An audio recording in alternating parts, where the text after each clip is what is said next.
Hello friends, आप सभी का वेलकम इस ब्यूटीफुल प्लेटफॉर्म पे जिसका नाम है कीप लर्निंग बाय स्वप्निल। मैं स्वप्निल आप सभी का वेलकम कर रहा हूँ। आज हम शुरू करने जा रहे हैं एमएसटी सीईटी प्री गाइड 2024। ये कंप्लीट बुक सॉल्यूशन आपको प्रोवाइड कर रहे हैं, जिसमें हमारा चैप्टर नंबर फर्स्ट चल रहा है, एक्सरसाइज नंबर 3 एग्जाम एक्सपर्ट। यानी इस एक्सरसाइज में हम 22 ईयर्स जितने भी क्वेश्चंस पीवाईक्यू आए हैं एमएसटी सीईटी में वो देखने वाले हैं। ठीक है, तो शुरू करते हैं। क्वेश्चन नंबर 1 देखिए, 2023 यानी लास्ट ईयर ही ये क्वेश्चन आया है। क्या कह रहा है कि particle is performing circular uniform circular motion in a horizontal plane. एक हॉरिजॉन्टल प्लेन में यूनिफॉर्म सर्कुलर मोशन मूव कर रहा है पार्टिकल। ठीक है, अब यूनिफॉर्म सर्कुलर मोशन है तो उसकी वेलोसिटी क्या होगी? कांस्टेंट होगी।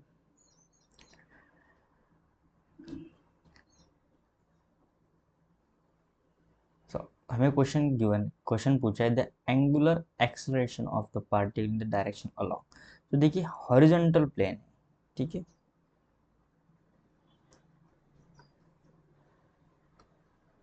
हॉरिजॉन्टल यानी कुछ ऐसा।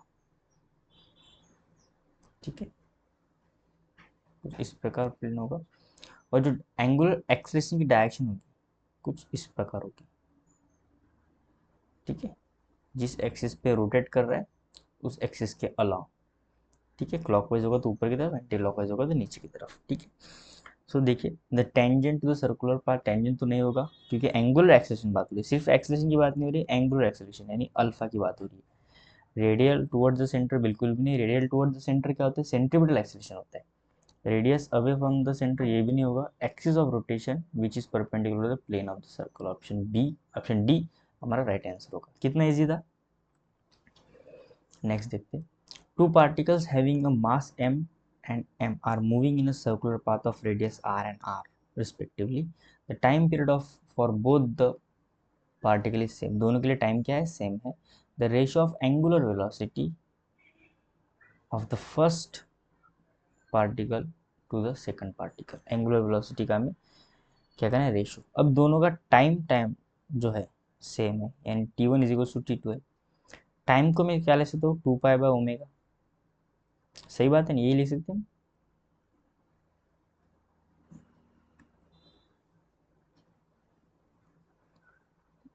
ठीक है ना, ओमेगा इज इक्वल टू क्या होता है?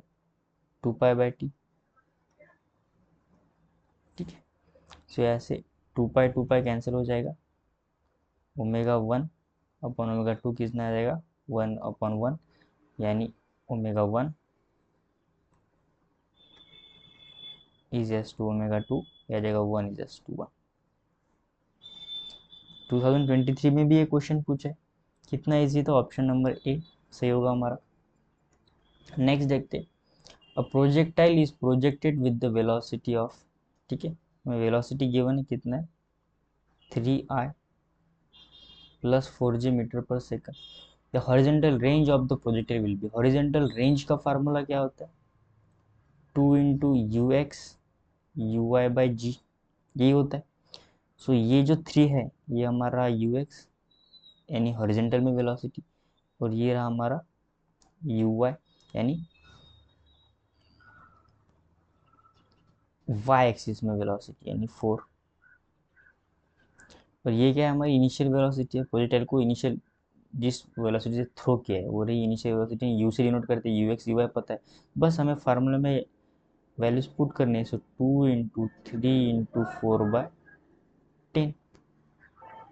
आप इसे सॉल्व करो, देखो 4 × 1 = 4, I mean 2 × 1 = 2, 2 × 2 = 4, 2 × 5 = 10। So R is equal to आ जाएगा 12/5, यानी अप्रॉक्सीमेटली जो आर की वैल्यू हो जाएगी 2.4 मीटर। कितना इजी है? 2.4 मीटर। ऑप्शन नंबर बी हमारा क्या होगा? राइट आंसर होगा। देखिए क्वेश्चन जो है ना ये 2022 में पूछा है। नेक्स्ट क्वेश्चन देखते हैं। क्वेश्चन नंबर 4 देखिए क्या कर रहा है। Projectile thrown from the ground has initial speed u and its direction makes an angle theta with the horizon. एक प्रोजेक्टाइल है, उसे u वेलोसिटी से हमने क्या किया है, फेंका है। कितना एंगल बना रहा है हॉरिजॉन्टल के साथ, थीटा एंगल बना रहा है।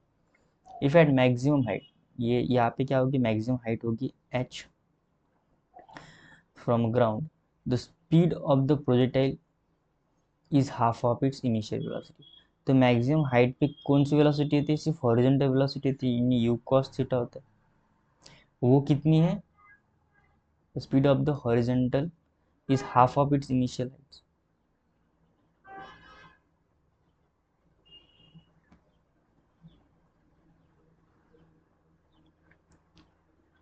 यानी इनिशियल से हाफ है, या फिर हम यहाँ पे लिख लेंगे कि u cos थीटा जो है, the speed of the horizon projectile is half its initial speed. से इनिशियल स्पीड u बाय 2 है, सो u कट जाएगा, यहाँ से cos theta is equal to आ जाएगा 1/2। cos थीटा 1/2 कब होता है, जब थीटा होता है 60 डिग्री। तो ऐसे थीटा मिल गया हमें। हमें फाइंड करना है then the maximum height reaches by the projectile. So maximum height का फार्मूला होता है 2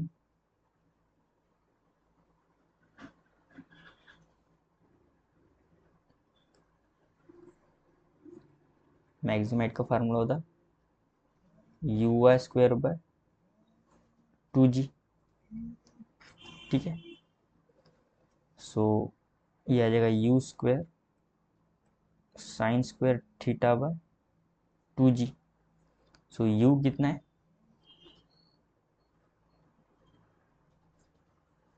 इनिशियल स्पीड हमें गिवन नहीं है, तो u² का u² रह जाएगा। sin² थीटा में पता है 60 degree upon 2g। So sine 60 कितना होता है, √3/2 होता है। सो u²/2g कितना होता है, √3/2, और उसका स्क्वायर है। सो यहाँ से h इज इक्वल टू आ जाएगा u²/2g, और यह आ जाएगा 3/4। सो 3u², 8g हमारा क्या होगा, राइट आंसर होगा। 3u² 8g राइट आंसर होगा। ऑप्शन नंबर यहाँ से बी जो है ना, करेक्ट मैच कर रहा है। ठीक है, नेक्स्ट देखते हैं।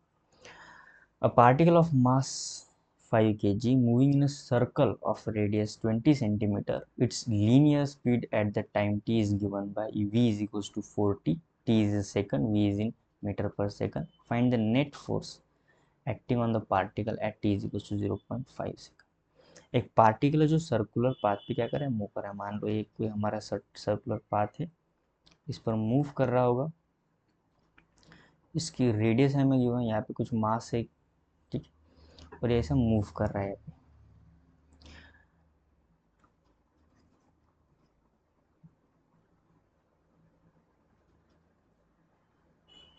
तो हमें फाइंड करना है फोर्स। तो अगर मुझे फोर्स क्या होता है, मास इनटू एक्सेलरेशन होता है। अगर मुझे एक्सेलरेशन पता चल जाए, मास तो पता है, इजीली हम फोर्स निकाल सकते हैं। सही बात है, उस पर कितना फोर्स लग रहा है वही तो हमें फाइंड करना है, नेट फोर्स जिसे कहते हैं। सो सबसे पहले देखिए यहाँ पे गिवन क्या क्या वो लिख लेते हैं। सबसे पहले मास गिवन है हमें पास 5 kg, उसके बाद रेडियस हमें गिवन है 20 सेंटीमीटर है। सो 20 डिवाइड बाय 100 ये आ जाएगा मीटर में, सो आ जाएगा 2/10 मीटर। ठीक है, उसके बाद इक्वेशन गिवन है v is equals to 40, time हमारे पास 0.5 सेकंड है। सो अगर मैं इसे डिफरेंशिएट करता हूँ वेलोसिटी को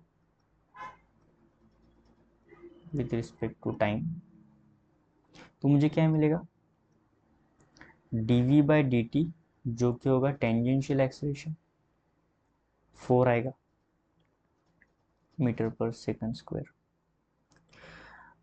सेंट्रीपिटल एक्सेलरेशन क्या होता है, v²/r। ठीक, अगर इस v में मैं t की वैल्यू पुट कर देता हूँ, ठीक, v is equal to 4 into t कितना 0.5, यानी 1/2 लिख सकते हो 0.5 को।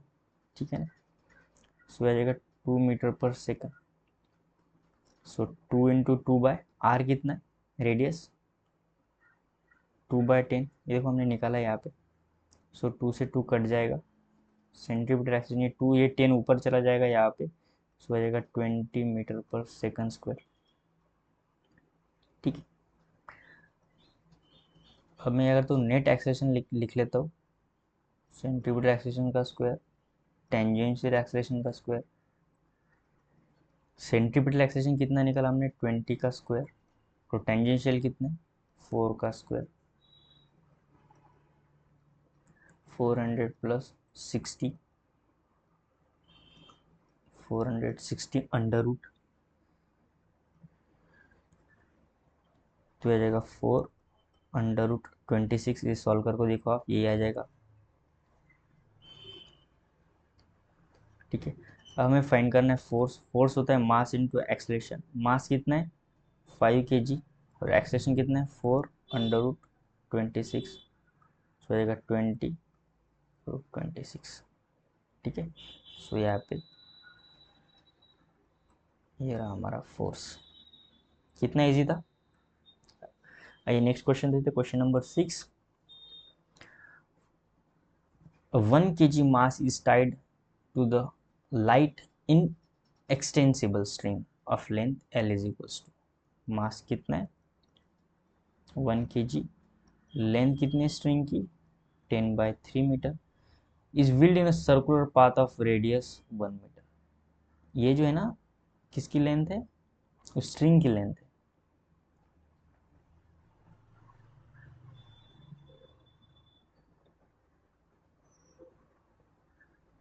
और रेडियस कितना है 1 metre. The ratio of maximum to the minimum tension in the string is 4। ठीक है,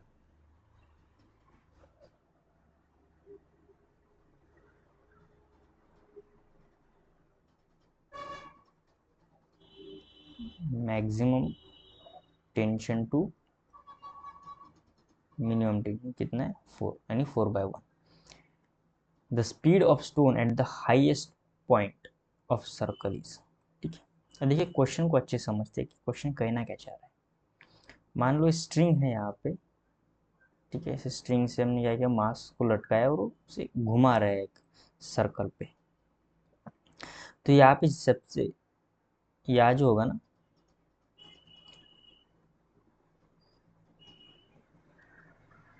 ये हाईएस्ट पॉइंट होगा यानी TH, और ये होगा लोवेस्ट पॉइंट। ठीक है, ये हाईएस्ट पॉइंट यानी लोवेस्ट पॉइंट। यहाँ पे जो टेंशन होगा वो आ जाएगा mv। अब vh लिखता हूँ क्योंकि हाईएस्ट पॉइंट पे वेलोसिटी mv² माइनस mg। क्यों, क्योंकि यहाँ पे देखिए टेंशन डाउनवर्ड लग रहा है और mv² ऊपर की तरफ लग रहा है, और वेट के कारण mg भी नीचे लग रहा है। और यहाँ पे जो टेंशन आएगा वो होगा vm/r प्लस mg, क्योंकि यहाँ पे mg भी डाउनवर्ड लग रहा है और जो सेंट्रीफ्यूगल फोर्स है वो भी डाउनवर्ड लग रहा है। तो टेंशन यहाँ पे ये आएगा लोवेस्ट पॉइंट पे। हमें फाइंड करना the speed of the stone at the highest point.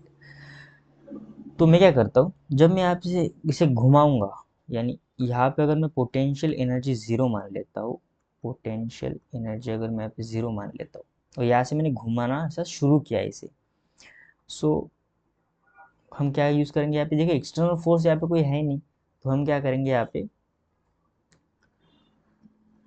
Potential energy initial plus kinetic energy initial is equals to potential energy final plus kinetic energy final.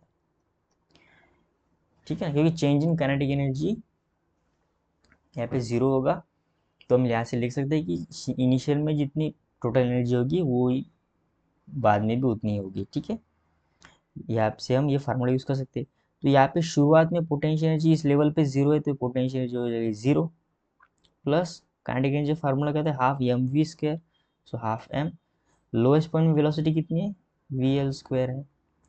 अब यहाँ पे पोटेंशियल एनर्जी कितनी हो जाएगी, देखिए यहाँ पे 2l, ये डिस्टेंस कितना है, अगर ये l रहा तो ये 2l डिस्टेंस हो गया, ये भी l, तो ये 2l डिस्टेंस हो गया। सो mg 2l plus half m, यहाँ पे आ जाएगा vh का स्क्वायर। तीनों के पास mm है तो ये कट जाएगा।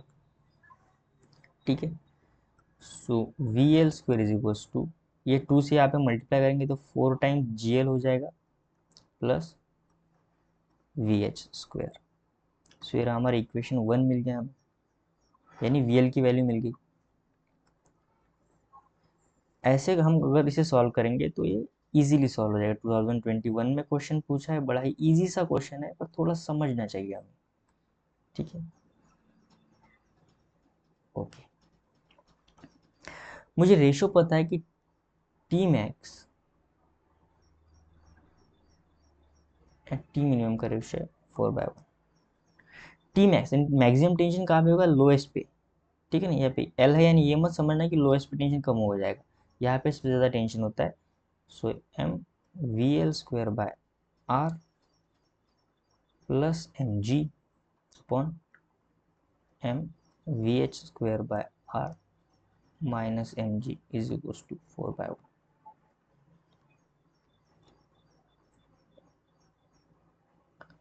सो ऐसे अगर मैं m कॉमन ले लेता हूँ, सभी m कट जाएंगे। सो जाएगा V L square by R plus G, ये इसको मैं उस साइड लेके जाऊंगा। सो 4 इंटू यह आ जाएगा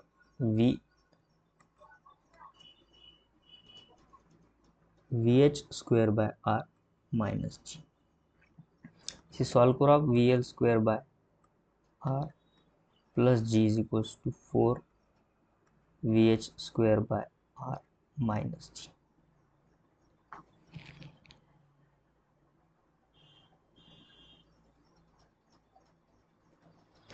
तो ये जो r है ना, ये r इज नथिंग बट l। ठीक है, या फिर हम क्या करते हैं, शुरू से यहाँ से l लिखना शुरू करते हैं।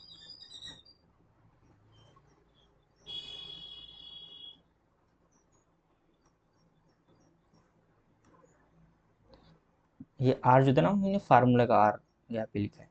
सो r ना लिखते हम क्या करेंगे, यहाँ पे l लिखेंगे ताकि कंफ्यूजन ना हो। बस वही हमारा एक मेन टास्क होता है कि ज़्यादा हम किस प्रकार कंफ्यूजन से बचे।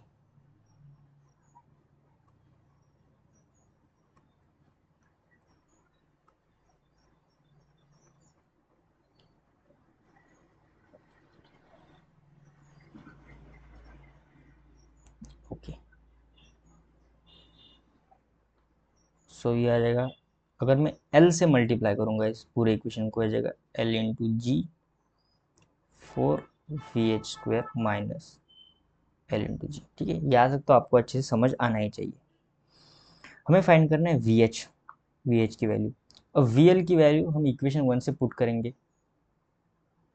सो फ्रॉम इक्वेशन 1 वी एल की वैल्यू कितनी है, वी एल स्क्वायर की वैल्यू कितनी है, 4 GL plus V H square plus L G यानी जी एल,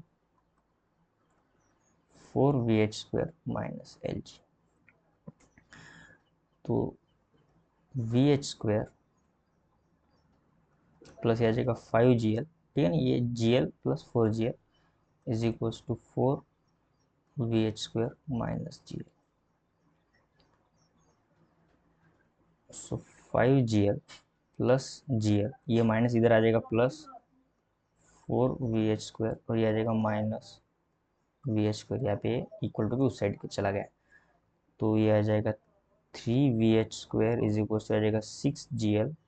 सो 3 1 ज़ा 3, 3 2 ज़ा 6, V H is equal to आ जाएगा under root G l.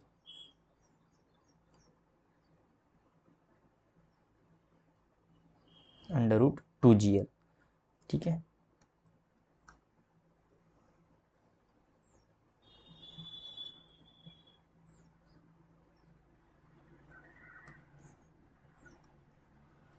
So V H आ जाएगा 2 इंटू जी की वैल्यू 10, और एल कितना है,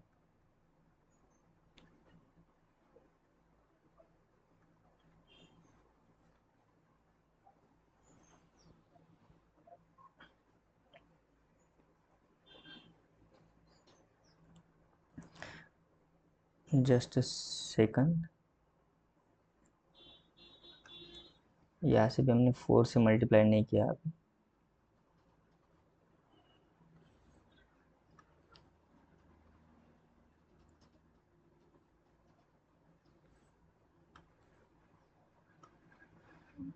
-4 GL -4 जेल, तो ये यहाँ पे +4 जेल हो जाएगा। सो आ जाएगा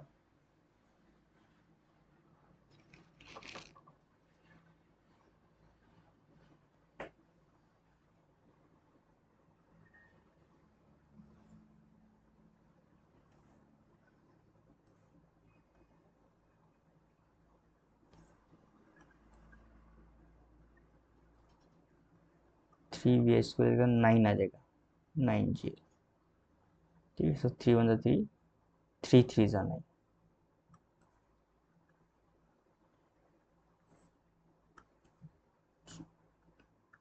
3 जेल आएगा वैल्यू कुछ इस प्रकार। सो 3 से 3 कट जाएगा, तो आ जाएगा 100। तो यहाँ से VH की वैल्यू आ जाएगा 10। सो ऑप्शन बी जो होगा हमारा राइट आंसर होगा। ठीक है, नेक्स्ट देखते हैं question number 7। A particle is moving on in a circle of radius r with a constant speed v. The magnitude of average acceleration after half revolution. After half revolution यानी अगर मान लो यहाँ से अगर पार्टिकल शुरू कर रहा है तो हाफ यहाँ तक कंप्लीट हो जाएगा कुछ इस प्रकार। यानी यहाँ पे इस डैश में वेलोसिटी रहेगी और यहाँ पे इस डैश में वेलोसिटी रहेगी।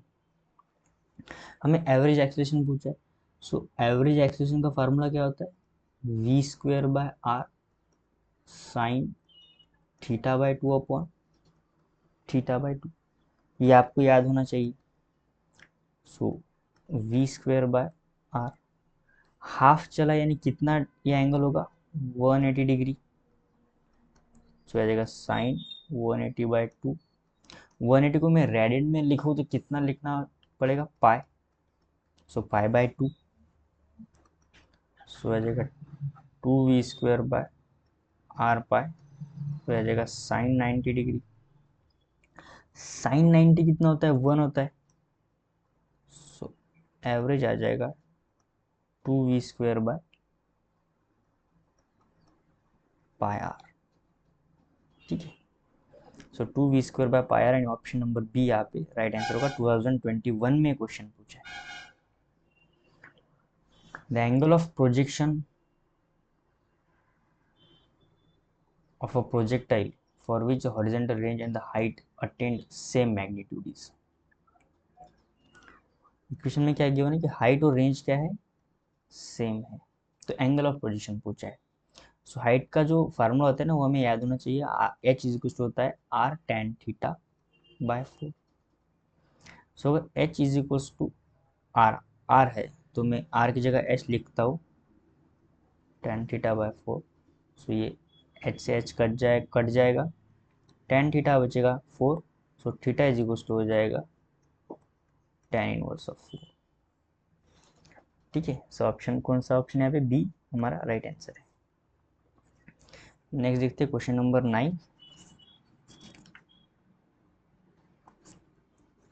A particle of mass m is performing uniform circular motion, circle of radius r। ठीक है, ये रेडियस यूनिफॉर्म सर्कुलर मोशन है तो वेलोसिटी कैसे है? कांस्टेंट है और एक्सेलरेशन कैसा है? 0, tangential acceleration. The relation between the centripetal acceleration and the kinetic energy is. तो सेंट्रीपिटल एक्सेलरेशन क्या होता है? v²/r। ठीक है,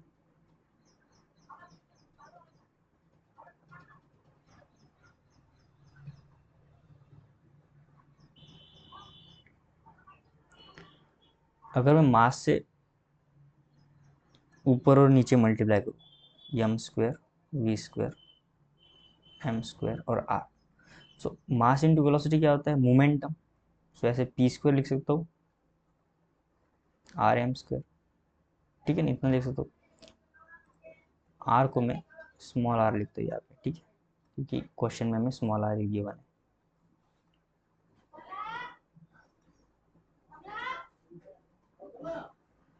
r स्मॉल r लिखा यहाँ पे p, मोमेंटम का p।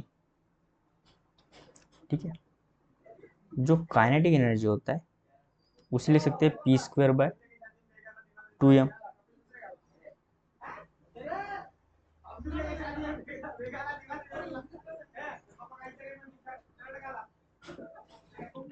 P square by 2m। सो यहाँ से पी स्क्वायर को 2m इंटू काइनेटिक एनर्जी लिख सकता हूँ मैं, ठीक है ना। पी स्क्वायर को क्या लिख सकते हैं, 2m इंटू काइनेटिक एनर्जी। तो ये पी स्क्वायर में अगर मैं यहाँ पुट करूँ, so 2m kinetic energy equals to r into M square. So एक m इस m से कैंसिल हो जाएगा, सेंट्रीपिटल एक्शन आ जाएगा 2 times kinetic energy upon r m, ठीक है। सो ये जो काइनेटिक एनर्जी है, तो यहाँ पे हमने ई लिखा है, 2 इंटू ई आर एम, ठीक है, 2 ई आर एम। सो कौन सा ऑप्शन सही होगा, ऑप्शन यहाँ से देखो ई। कुछ नहीं किया हमने, हमने क्या किया, सबसे पहले एक सेंट्रीपिटल एक्सेलेरेशन को मोमेंटम के साथ कन्वर्ट किया, और ये फार्मूला में ऑलरेडी याद था, हमने इस यहाँ से मोमेंटम को ऐसे उठाया, काइनेटिक एनर्जी यहाँ पे रख दिया, ठीक है, इतना ईजी था। क्वेश्चन नंबर 10 देखते हैं। A body is moving along a circular track of radius, कितना रेडियस है, 100 मीटर। वेलोसिटी कितना है इसका, 20 मीटर पर second. A tangential acceleration, tangential acceleration कितना है, 3 मीटर पर second square. Then resultant acceleration will be, so resultant acceleration पूछा है, यानी कंप्लीट एक्सेलरेशन पूछा है। तो सबसे पहले हम सेंट्रीपिटल एक्सेलरेशन निकालेंगे, v square by r, 20 into 20 by r कितना होता है, 100 यहाँ पे गिवन, ये 2 0 कट जाएगा, 2 2 जा 4 मीटर पर सेकंड स्क्वायर वैल्यू आ जाएगी, ठीक है। और नेट एक्सेलरेशन आ जाएगा, सेंट्रीपिटल एक्सेलरेशन का स्क्वायर, टेंजेंशियल एक्सेलरेशन का square, under root 60 plus 9 under root, so इसकी वैल्यू आ जाएगी 5 मीटर पर सेकंड स्क्वायर, जो ऑप्शन ए होगा हमारा राइट आंसर, ठीक है। नेक्स्ट देखते हैं question number 11। In non uniform circular motion the ratio of the tangential and radial acceleration is, tangential acceleration तो होगा 0, क्योंकि नहीं, I mean non uniform circular motion है, सो रेशियो ऑफ टेंजेंशियल, देखिए टेंजेंशियल एक्सेलरेशन जो होगा ना, वो होगा हमारा आर अल्फा, ठीक है ना, कितना होगा आर अल्फा। और जो सेंट्रीपिटल एक्सेलरेशन होगा वो होगा we square by are. So tangential acceleration और सेंट्रीपिटल एक्सेलरेशन का अगर मैं रेशियो लेता हूँ, सो R alpha upon we square by are, सो आ जाएगा are square alpha upon we square, ठीक है, are square alpha upon we square. So are square alpha upon we square, option है सी जो है ना, वो एग्जैक्ट मैच कर रहा है। देखो 2 बार क्वेश्चन पूछा है, 2020 और 2018 में। क्वेश्चन नंबर 12 देखते क्या कह रहे हैं। A real force is acting on a particle of mass m performing circular motion acts along the radius of a circle r, ठीक है, and direction toward the center of the circle. The square root of magnitude of such a force is, ठीक है। तो जो centripetal force होता है ना, वो हमें पता है कितना होता है, m v square by r होता है। उसे हम एम आर ओमेगा स्क्वायर भी ले सकते हैं, कैसे अगर वी को कन्वर्ट करते थे M R omega square force. So जो फोर्स होगा एम आर, ओमेगा को मैं क्या लिख सकता हूँ, 2 पाई बाई टी, सो हो जाएगा 4 pi square upon T square. अगर मैं अंडर रूट एफ करता हूँ, ठीक है, अंडर रूट एफ करता हूँ, सो 2 पाई जो बाहर आ जाएगा, 2 पाई बाई टी क्योंकि ऑलरेडी स्क्वायर है, अंडर रूट आएगा एम आर, ठीक है। एक बार अच्छे समझ लेते हैं, ओमेगा स्क्वायर है तो ये 4, या फिर हम क्या करते हैं, इसे कुछ इस प्रकार लिखता है कि कंफ्यूजन ज़्यादा ना बढ़ सके, 2 पाई बाई टी का स्क्वायर, अगर मैं फोर्स को अंडर रूट में लेके जाऊँ यानी taking square root on both side, तो ये 2 पाई बाय टी बाहर ही रहेगा क्योंकि उसका स्क्वायर था already, square square root cut जाएगा और एम आर बचेगा अंदर। ठीक है, सो ऑप्शन यहाँ से कौन सा मैच कर रहा है, देखो ऑप्शन ए जो है यहाँ पे मैच कर रहा है। सो आज के लेक्चर में इतने क्वेश्चंस काफ़ी रहेंगे, 12 क्वेश्चंस हमने किए। इस और भी कुछ 30 क्वेश्चंस रह गए, नेक्स्ट लेक्चर में हम वो कंप्लीट करेंगे और यहाँ से चैप्टर क्या हो जाएगा, कंप्लीट हो जाएगा। देखिए सभी पीवाईक्यूज है, आपको हेल्प होगी क्वेश्चंस अच्छे से सॉल्व करने में अगर आप ध्यान से देखते हो, पॉज करके अगर वीडियो को आप खुद से सोल्यूशन करते हो। So thank you so much for watching this video. आपको अच्छा लग रहा है तो फ्रेंड के साथ शेयर कीजिए, चैनल को सब्सक्राइब कीजिए। मिलते हैं नेक्स्ट लेक्चर में। Thank you so much for watching this video. Have a nice day dear.